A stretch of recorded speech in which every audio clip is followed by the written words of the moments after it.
Hello everyone and welcome to lesson 9 for Math 13x. Today we're making box plots. So this is a graph that uses just 5 numbers and we're going to make 2 of them. Part A, it goes from a minimum of 4 to a maximum of 21. These graphs are very easy to make, but you should draw them to scale. So basically put a number line. So this goes from 4 to 21, so I definitely need to go from 4 to 21 on my number line. This one goes from 2 to 16, so I know I need to at least start at 2 and then go to 21. So I'm going to go, basically, here's my number line. This is 2, and then, so I'm going to go by 2s. 2, 4, 6, 8, 10, 12, 14, 16, 18, 20, 22. Okay, that's good enough. 2, 4, 6, 8. Who do we appreciate?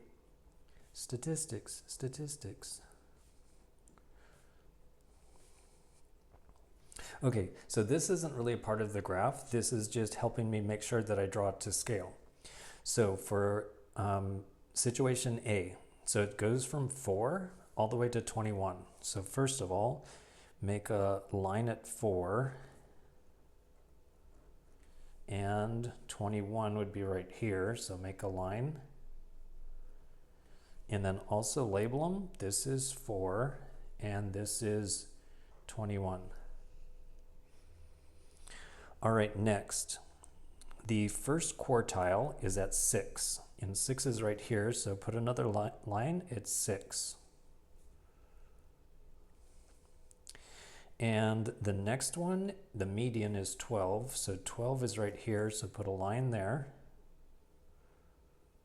and label it, that's 12. And then 19, so this would be 19, and put a line right there and label it. Okay, now from 4 to 21, make a line that goes through the whole thing. Make sure that it's a nice, perfectly straight line like I just made. Hopefully you're giggling a little bit. And then you make a box that goes from the Q1 to the Q3. So then make a box, and that's the reason for the name box plot. So this is the box of the box plot. All right, I'm done with the first one. Now the meaning of the first quartile is that between 4 and 6, whatever the situation is, 25% of the people are here between 4 and 6. And the next 25% are in this part of the box. The next 25% are between 12 and 19. And the last 25% are over here between 19 and 21. And then I'm just going to label it that was group A. And then for group B, so they go from a 2 and then to a 7 and then to a 10, and next is a 12 and then a 16. And this was the 10, this was the 12, and this was the 16. And then draw a nice straight line right through the middle of that. And then for these middle 3, that's where the box goes. And then this is group B. So just by looking at the boxes, you could see that group B is shifted way down from group A. Group A has higher scores. Also, group B would be more consistent because they have 50% of their people between 7 and 12, where for group A, you have to go all the way from 6 to 19 to get the middle 50%. So these people have lower scores and are more consistent. And then, how about if we use the calculator? So these are home prices. Right now it's April of 2024. I don't know when you're watching this, but in April of 2024, I just went to Zillow.com And I just looked at the houses that were for sale. Then to compare, I went to Kansas. So there's a town in Kansas called Salina. So they just dropped the S and they call themselves Salina. So Salina, Kansas. And then look at the housing prices. So in Salinas, things are in the pretty much 6 to 800,000 to 800 to $900,000. If you go to Salina, Kansas, so if you just drop the S, then it's 300, 170, and all of these are actual 2 and 3 bedroom homes in both places. So you can see that there's a big difference. All right, now how do we use the calculator to do this? So first of all, we need to type the numbers into the list, and Salinas, California is going to be list 1, Salina, Kansas is going to be list 2. So go to calculate, and oh my goodness, that is really bright.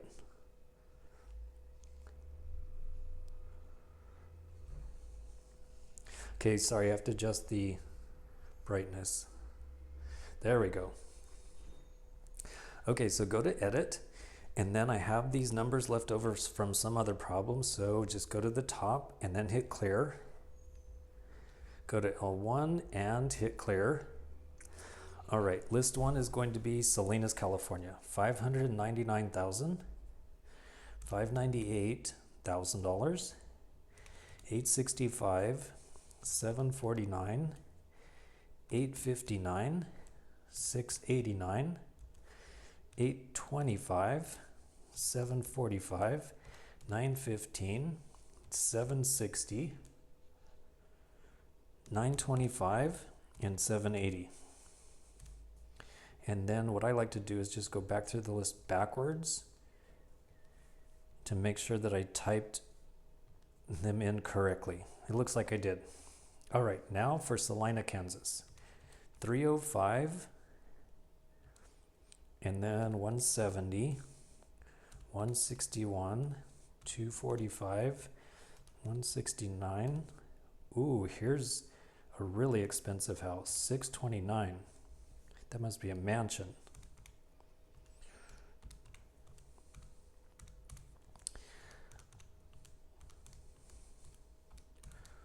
Okay, so there's all of the data. And I happen to pick 12 houses for each. They don't have to be the same number. I just happen to just pick 12 houses. And now just real quick, I'm gonna go through and make sure that I typed them right or correctly. All right, now what I want is, I want the calculator to do this for me. So you can have the calculator tell you these numbers and then you do the work like we did on number 1, or you can have the calculator do pretty much all of it for you and draw it to scale. Here's how to do that. So right here, it says stat plot. So put second stat plot and then choose number 1. So just hit enter or type 1. The first thing is make sure that's turned on. And then if you go down to the type of lists, then we're going to make the box plot. So that's going to be this one. This one is if you know that there's outliers, but I haven't even checked to see if there's outliers. So I'm just going to go with the regular box plot. There you go. And then that's going to be L1 for Salinas, California. Now repeat the process. Go to second stat plot. This time go to number 2 and turn it on. Make the type the box plot, and then this should be for list 2 for Salina, Kansas.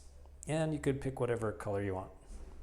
Well, not whatever color, but whatever colors they have. Black, magenta, green, orange, brown, navy. I like navy. I'm gonna go for that. Okay, now to have it graph. So this is the easiest, fastest way. Go to zoom.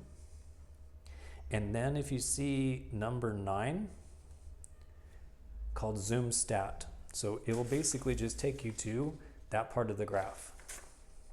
So choose number 9, and then there are the graphs. And you can see there's a huge difference between them because Salinas is way more expensive than Salina. And now to get the numbers. So you just go to trace, that's going to put the cursor on the screen, and then you can move back and forth to see what the numbers are. So it's starting with a 598. So now I just need to maybe put this on the side right here and then make my graph. So for Salinas, California, I'll write down the name afterwards. I'll put the numbers first. It goes from 598 and then it goes to 717. And when I draw the graph, it should look pretty similar to what you see on the screen. It doesn't have to be exact, but it should be pretty similar. And then this little part doesn't extend out quite as far. Okay, so the next number was 717, and next is a 770. Sometimes if these get cramped up, you could like alternate and put one on the top, or if you have enough space, you can write them all on the bottom. And then next is 862, and the most expensive was 925. Now to get down to this graph for Salina, Kansas. Oh, and in case you were wondering about some trivia, there's also Salina, Oklahoma. So if you really want to live in a Salina place, you got two to choose from. Okay, so this one is 629. So if this is 598, 629 is about right here. So 629 was the Salina mansion. And then I have to have it go, okay, the calculator, how do I do this? Because I'm right-handed. Okay, I'm just going to draw it with the calculator out of the way first. So basically it goes like this. Okay, there we go. And then, so that is a 282.5. So there's a 282.5. And then the next one is 207.5. And this is getting sort of cramped, so 207.5. And then the box ends at 166.5.